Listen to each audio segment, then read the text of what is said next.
하이 여러분. 제가 드디어 오늘로써 딱 워홀에 온 지 한 달 차가 됐는데요. 이거를 날짜를 보여드리고 싶네. 내가 거짓말하지 않는다는 걸 알려주고 싶어. 보여요? 한 달? 이렇게 한 달 차가 됐는데 여러분들이 뭘 궁금해 하실까? 빅토리아 워홀, 캐나다 워홀 뭐가 궁금하실까를 한번 예상을 해서 스스로 예상 질문을 만들어서 답변을 해보도록 하겠습니다. 이외에 궁금하신 게 있으시면 댓글 달아주시면 제가 모든 댓글에 아마 답글을 달 수 있을 거예요.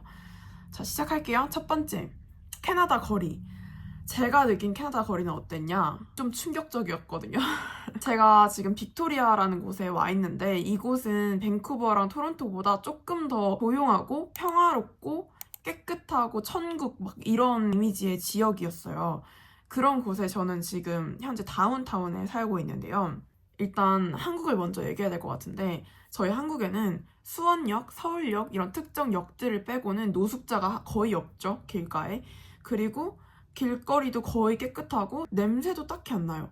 흡연구역이 정해져 있기도 하고, 그리고 가끔 그냥 막 길 돌아다니면서 피시는 분들도 있긴 하지만 그건 진짜 소수니까 그 정도 그냥 참고 할 수 있을 정도라서 사실 굉장히 치안이 좋기로 유명하고 깔끔하잖아요, 한국이. 가게들은 또 얼마나 늦게까지 해. 거의 10시, 11시까지는 하잖아요. 그래서 이 심리적으로 되게 안전하다는 느낌을 받게 되거든요. 밤늦게 나가도. 근데 돌아와서 여기는 어떻냐? 시각적인 것과 후각적인 것이 굉장히 차이가 많이 났거든요, 저는. 제가 특히 다운타운에 살아서 그런 건지 모르겠는데 거리에 노숙자들이 그냥 정말 많이 깔려있고, 그렇다고 그분들이 저한테 뭐 위협을 가하거나 다가오거나 이러시진 않아요.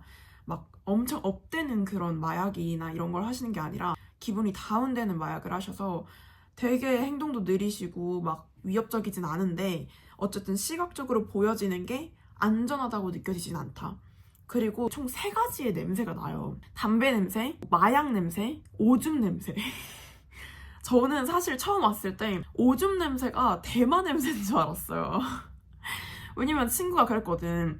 대마 냄새는 너가 딱 그냥 맡자마자 바로 알 거다. 너무 역하고 막 토할 것 같고 이래가지고 자동으로 숨을 참게 되고 바로 알게 될 거다라고 해서 전 딱 도착했는데 비린 오줌이 말려진 그런 냄새가 너무 나는 거예요. 그래서 이게 대마 냄새인가 보다. 하고 다녔는데 나중에 알고 보니까 그게 오줌 냄새였더라고. 그래서 사실 저는 가장 맡기 싫은 냄새가 오줌 냄새, 그 다음에 담배 냄새, 그 다음에 대마 냄새였어요. 개인적으로 저는 대마 냄새가 막 으 하고 대단히 놀라울 정도로 특별히 역겹진 않았거든요. 그냥 담배 냄새의 일종같이 느껴졌고 전담의 한 종류 중에 있을 법하다라고 생각이 들 정도의 그 정도의 역함이었어요. 그래서 사실 오줌 냄새가 저는 제일 싫긴 한데 뭐 여기에 문화의 일부분이니 그냥 넘어가지만, 여튼 지금 빅토리아도 이 정도인데 밴쿠버랑 토론토는 더 얼마나 심할지 이게 막 상상이 머릿속으로 가더라고요. 그래서 잘 마음의 준비를 단단히 붙잡고 오시는 게 좋을 것 같고요. 그리고 두 번째는 다운타운인데요. 밴쿠버든 토론토든 아니면 빅토리아든 어쨌든 다운타운에 살려고 한다, 살 예정이다 라고 하시면 고려해보는 게 좋을 것 같다고 생각이 든 점이, 일단 첫 번째, 여기는 파티가 필요 없어요. 왜냐면 특히 저는 여기에 책상이 있고 여기에 창밖이 있어요. 그래서 밤만 되면은 앰뷸런스 소리, 뭐 노숙자분들이 소리 지르면서 막 뛰어다니는 소리, 아니면 가끔 가다가 랜덤 플레이 댄스 마냥 노래를 트셔.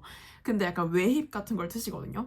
그런 소리가 하도 막 들어와서 여기는 진짜 파티가 필요가 없고 정말 방구석에서도 나홀로 파티를 즐길 수가 있다.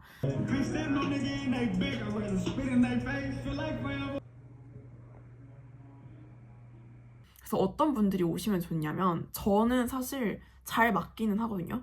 왜냐면 전 잠귀도 그렇게 밝지 않고요. 그리고 이 바깥으로 들리는 노래 이런 소리들 있잖아요. 그런 것들도 제 기준 보통 알아들을 수 없는 웨이브를 틀기 때문에 좋은 노래를 틀어요. 그래서 편집하고 있다가 아니면 뭐 공부하고 있다가 노래가 막 들려, 창밖으로. 그러면 저는 같이 이렇게 하다가 같이 불러요, 저는. 부르고 같이 즐겨, 그냥 이 상황을. 여기에 문화와 그런 상황들을 같이 즐기면서 저는 생활을 해서 사실 그렇게 불편하진 않거든요.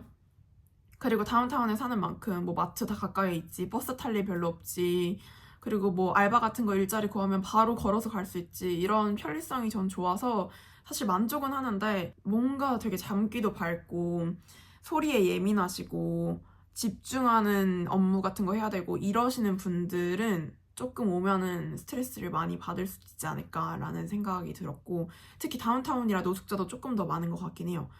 그래서 빅토리아 안에서는 유빅 근처나 랭포드, 제임스 베이 이런 데로 가면 훨씬 조용하고 거리도 좀 안전하다고 듣긴 들었거든요. 그래서 지역 선정하실 때 본인의 성향에 맞춰서 잘 고려를 해보시면 좋을 것 같고요. 말이 너무 많았죠? 다음, 친구 사귀기. 친구를 어떻게 사귀냐? 일단은 저 같은 경우는 프로 인스타 따기로거든요.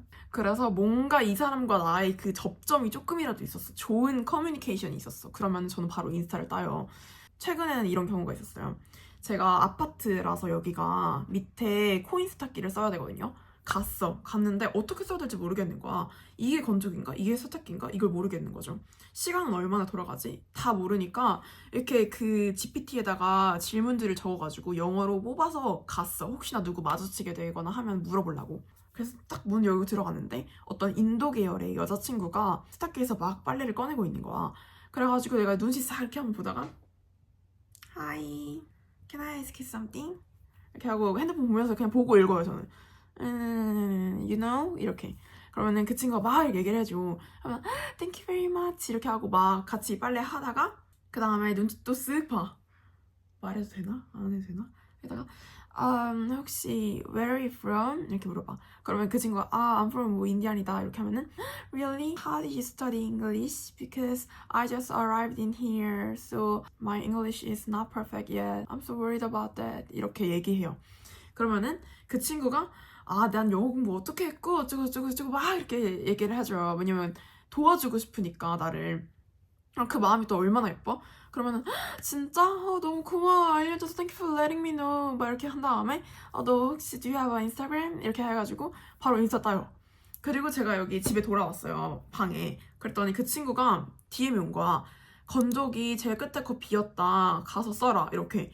그래가지고 내가 거기다 들고 또 고마워 뭐 이런 얘기 하다가 그 친구가 이제 말문이 트여가지고 저도 그런 번역기 써서 더 쉽게 대화할 수 있으니까 말문이 트여가지고 그 친구가 내 집 몇 호다 놀러와 내가 룸메한테 말해줄게 이렇게 해가지고 맛있는 것도 해주겠대. 그래서 나도 한국 음식 먹어봤냐 뭐 이런 것도 물어보고 내가 나중에 뭐 해주겠다 나 어디서 일한다 이런 거 다 이렇게 얘기하고 나니까 친구가 또 생긴 거죠.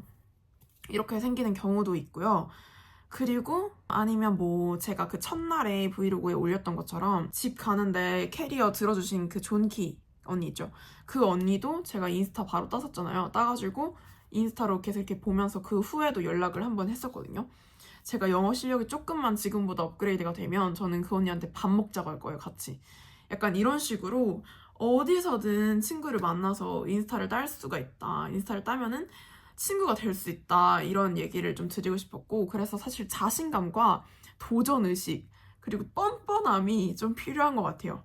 제가 외국인이나 진짜 찐 캐네디언들이랑도 대화를 해볼 기회가 있었는데 제가 영어를 진짜 못하잖아요. 웬만한 유튜브에 나오는 그런 그 워홀러 분들 중에서도 못하는 것 같거든요. 근데 뻔뻔함이 진짜 중요해. 내가 만약에 외국 친구를 단둘이 만나러 가야 된다. 그럴 때 내가 어떤 마음가짐을 가져야 되냐면 가서 우물쭈물 말 못하고 막 I'm sorry, my English is not good 막 이렇게 하면서 있으면은 그 친구가 오히려 더 힘들어. 아니야 괜찮아 하면서 막 뭘 말해줘야 되고 뭐 해줘야 되고 내가 또 이렇게 이렇게 있으면 또 막 뭐 밥 먹었어? 너 어디 살아? 막 이런 거 다 물어봐주고 해야 되니까 그 친구도 기가 빨린다고 이제. 그럼 내가 최소한 어떤 마음가짐과 다짐을 하고 가야 되냐. 난 영어를 못하지만 진짜 개뻔뻔하게 이 친구한테 뭐 water, what you eat 뭐 이렇게라도 해야지 그 친구가 퀴즈쇼 하는 것 마냥 뭐 이런 뜻인가? 저런 뜻인가? 해가지고 대화를 할 수가 있죠. 그리고 본인도 덜 힘들고 내가 진짜 개뻔뻔하게 마음은 진짜 녹아내리고 있지만 겉으로는 그런 티를 하나도 내지 않으면서 my English is not good. Sorry, I'm sorry. Because I'm foreigner. What should I do? 막 이렇게 해야지 그 친구도 내 그런 태도를 보면서 웃겨서라도 뭔가 좀 더 나를 좋게 봐줄 수 있다 이런 얘기를 어쨌든 드리고 싶었어요. 저도 진짜 마음에 가짐을 정돈했거든요. 여하간 네 번째, 워홀의 목적인데요. 제가 여기서 지금은 일자리를 구하고 일을 다니고 있다 보니까 좀 일이 고되긴 고되죠. 그래서 일 집 이것밖에 안 해. 아, 그리고 영어 공부까지. 일 집 영어 공부 이것밖에 안 해요. 그러니까 이 내가 원래 워홀에 와서 무슨 삶을 살고 싶었는지, 내가 여기 왜 왔는지, 무슨 가치랑 경험을 얻고자 했지, 이거를 자꾸 까먹게 되는 거야. 너무 바빠서 현실이. 그래서 이거를 좀 계속 본인에게 주입을 시키고 딱 박아둬야지 나중에 시간이 정신없이 흘러버렸을 때 아, 내가 그래도 이 가치를 쭉 따라가면서 열심히 살아왔구나 이런 그 생각이 들어서 후회가 안 남을 것 같더라고요. 중간중간에 계속 그 리마인딩을 해야 될 것 같아요. 내가 워홀에 왜 왔지? 뭘 얻고자 하고 왔지? 약간 이런 것들을 계속 주입을 해보면 좋을 것 같고요.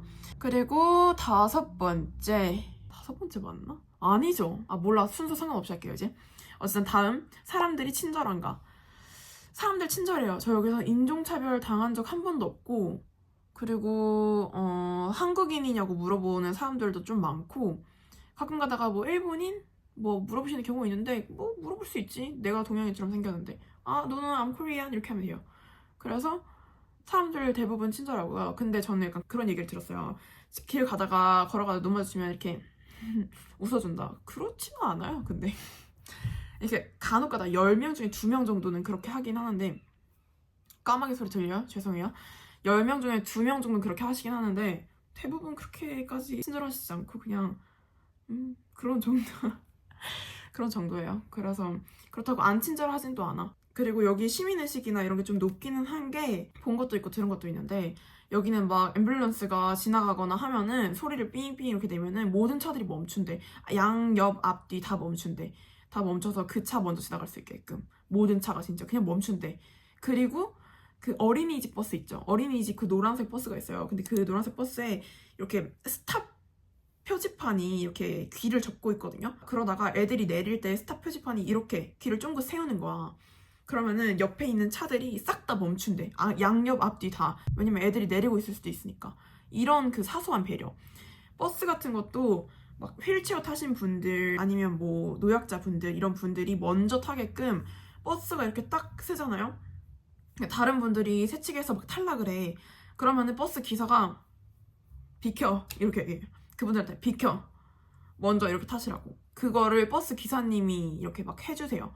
그리고 막 그 버스도 휠체어분들 올라오기 편하게 이렇게 했나? 이렇게 문이 자동으로 또 하나 열려. 그래서 이렇게 경사지고 올 수 있게끔 이런 세세한 배려 그런 것들이 있다. 그래서 그런 부분은 굉장히 시민의식이 높고 사람들이 친절한 것 같습니다.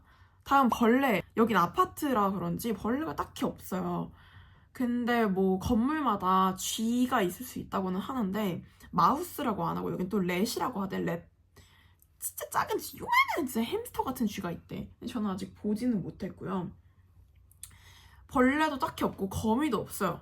제 친구가 그 홈스테이를 했을 때는 진짜 이따시만한 거미가 많이 있었다고 전 들었거든요. 근데 전 여긴 아파트라 그런지 거미가 아예 없어요. 거미 한 번도 못 봤어. 아, 봤는데 진짜 이만한 거미 있어요. 이만한 거미. 그런 거미 진짜 개 작은 거미. 손톱만 하지도 더 작아. 어떻게 그렇게 작을 수가 있는지 모를 정도로 작은 거미가 있는데, 그런 거미가 가끔 이렇게 창문 열어놓으면은 오거나 여기에 이렇게 틈에 있어요. 근데 그건 그냥 버리고 죽이면 되니까 상관없고. 그리고 약간 그런 거 있다. 침대벌레. 한국에서도 봤던 침대벌레. 되게 여기에 습해지거나 그러면은 자주 생기나 봐요. 저는 그래서 환기를 엄청 자주 시키는데 침대벌레 같은 건 조금 있는 편이고 이외에는 벌레 많이 없는 것 같아요. 자, 네 여러분, 오늘 그래서 제가 궁금해하실 법한 얘기들 그리고 개인적으로 해드리고 싶은 얘기들을 좀 해봤는데요. 어쨌든 워홀을 오시는데 도움이 되셨으면 좋겠습니다. 제가 모든 영상에서 앞으로도 말을 할 것 같지만 영어 공부는 꼭 하고 오는 게 좋다. 제가 라이브 아카데미 선생님의 그런 말씀을 들었는데요. 축구 선수가 축구 경기가 없다고 운동을 쉬지 않잖아요. 그런 것처럼 영어를 실제로 여기 와서 만나서 연습을 하는 걸 생각하지 말고 원어민을 만나서 영어를 하는 건 실전이고 그 실전, 그 축구 경기를 위해서 운동, 그 전에 미리 공부를 다 끝내놔야 된다는 거죠. 제가 어제 또 새벽에 공부하면서 이 말 듣고 머리가 띵 했잖아요.